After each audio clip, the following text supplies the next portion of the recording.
Good evening, everyone. I'm Dr. Lewis Tait. I'm host of Tuesday Spark. Listen, it's about words of information and words of inspiration and words of insight.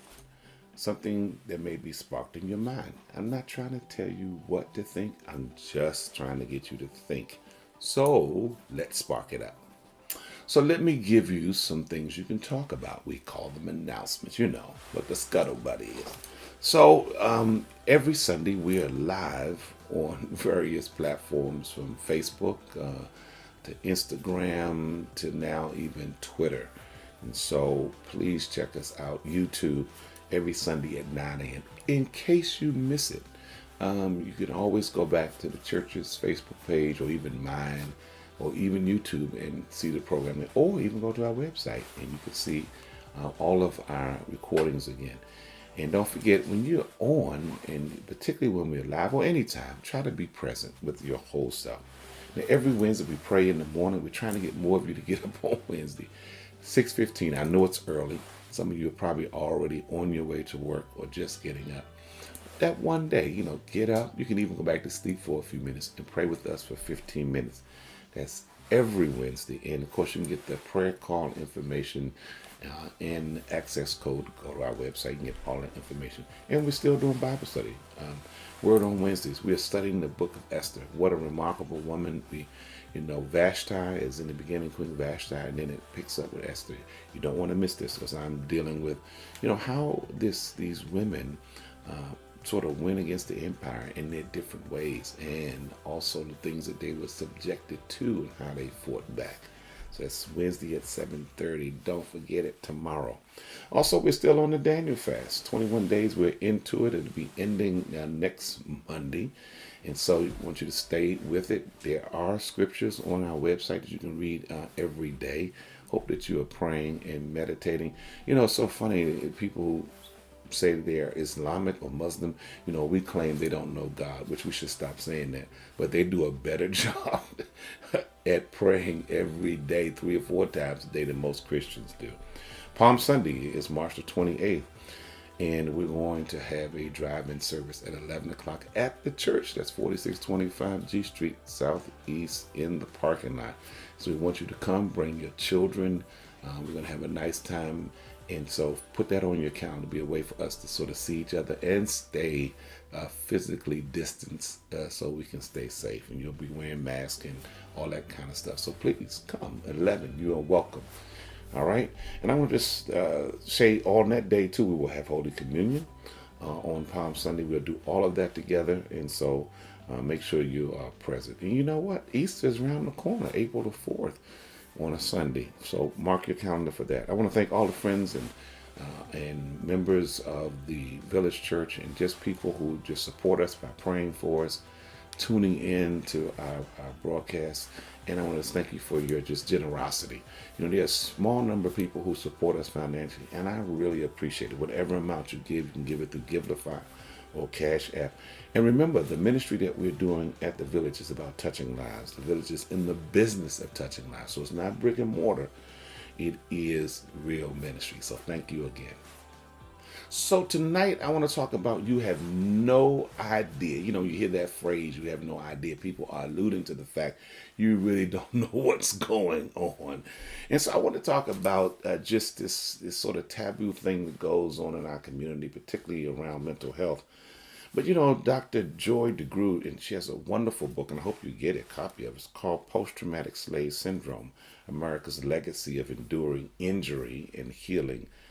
It states that trauma is an injury caused by an outside and usually violent force, or an event or an experience. And we can experience this injury physically, emotionally, psychologically, and or spiritually. Traumas can upset our equilibrium and a sense of well-being.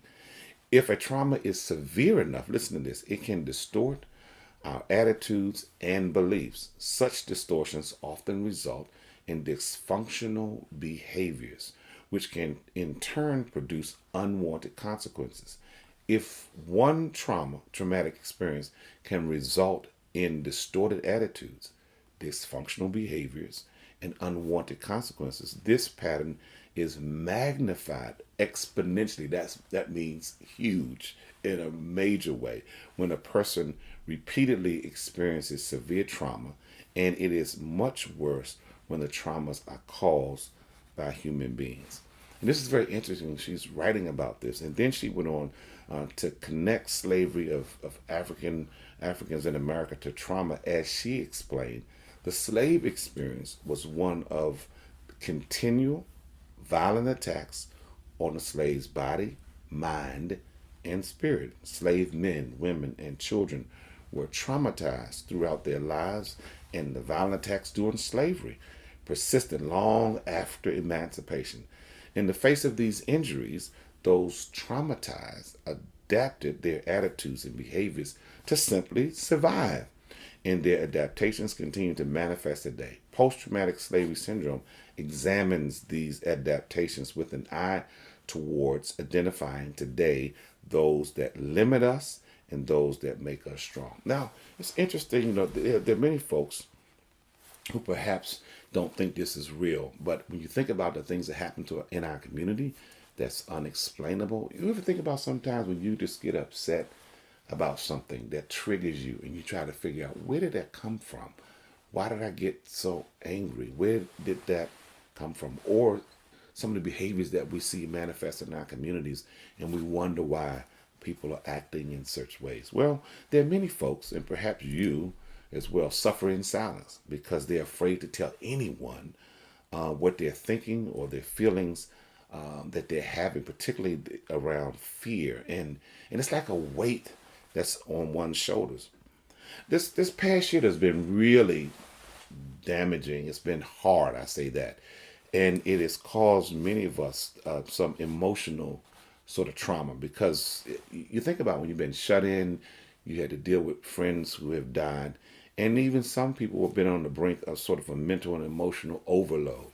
And each day, like, the day before, you have to deal with deaths. When I hear the number of deaths, like 500,000, when I think about my cousin who almost died, when I think about a clergy friend of mine who died, when I think about other people who died of COVID, it really weighs heavy on me. And sometimes you feel a sense of hopelessness and in the sense that you really are not making a difference. Yes, each day you try your best to put your best face or your good face on things that are negatively sort of hovering around you. But it matters, though, that you think about these things and how they work on you. And a lot of times the uncertainty of situations, you're sort of compelled, even though you feel this heaviness. Sometimes you have a sense that you don't want to be here, but you have to pull yourself forward to provide for yourself and your family. Think about the countless numbers of people who suffer in silence, and they have families, or they just have themselves, and they know if they don't pull themselves forward, who else will? Meghan Markle, and everyone sort of knows who she is, or if you don't, she is part of the royal family. Oh, well, now she may not be a part of the royal family. She married one of the prince, and he's not a prince anymore. She had an interview, though, with Oprah and her husband, and she said she thought about not living, and she didn't want to live anymore. And basically she was having suicidal thoughts, and she reached out for help, and they call the palace and all those, they called the institution and the firm, these names they used, and she couldn't get any help. And then she went on to say that she was ashamed to admit she needed help, and now understands that admitting you need help is an act of courage. Now, a lot of you, maybe some of you listening to me today, you have some emotional issues going on around whether you want to live because of what you have experienced. See, the thing is, I'd like to ask you a question. How are you doing emotionally? What's going on in your head as you're dealing with all of these challenges in life, all the things that you have to face? Do you think that people have a lot of money, who are high profile people? You think that they are immune to mental illness? Do you think that mental illness means you're crazy? Because in our communities, if you talk about mental illness, the first thing people say, I ain't crazy. Well, I'm a big sports fan, and a big NBA fan, especially. And it's so funny. Yesterday, on Sunday, I didn't even watch the NBA All Star game. It's the first time I think in years. But they're stars, and some of them are bigger than life. And the assumption is because they have a lot of wealth and a lot of fame, they don't have any problems, and they certainly don't have mental illness issues. Well, on the contrary, to popular belief, they do. They do have problems. Now, Portland Trailblazers have a superstar, and his name is Damian Lillard. They call him Dame Lillard or Dame Dollar. And he explained in a revealing feature article by The Athletic that despair can sometimes be too much to bear. Dame Lillard said, I thought about not playing, and he admitted while discussing a recent game against the Lakers, because mentally I was like, I don't want to say, I just don't care, because he said I did, but emotionally I was like, whatever. So in the past 18 months, this six-time NBA star has endured sort of unfathomable amount of tragedy. He was the first to discover a dead body of his cousin, who was his personal chef. Can you imagine that? His cousin, who was his personal chef, his friend, a family member. Then he has discovered other family members during the COVID who died. One of his aunts succumbed to cancer, and recently another cousin was killed in his hometown of Oakland because of gun violence.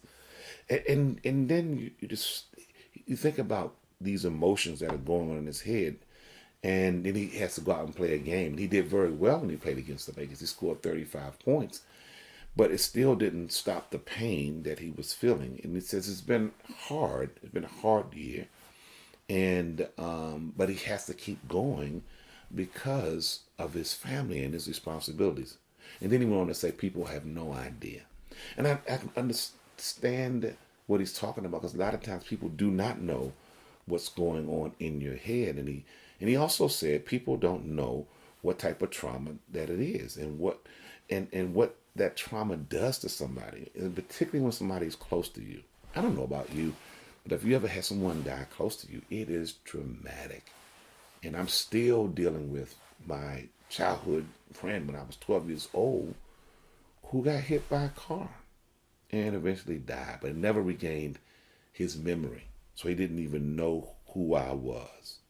Listen, you have no idea. Mental health is real. I just want to give you a couple numbers for the National Suicide Prevention Line, 1-800-273-8255. Or you can text HOME. It's 741-741. It is serious. And if you know someone who needs help, please get them some help. Look, good evening. This is Dr. Tait, Tuesday Spark.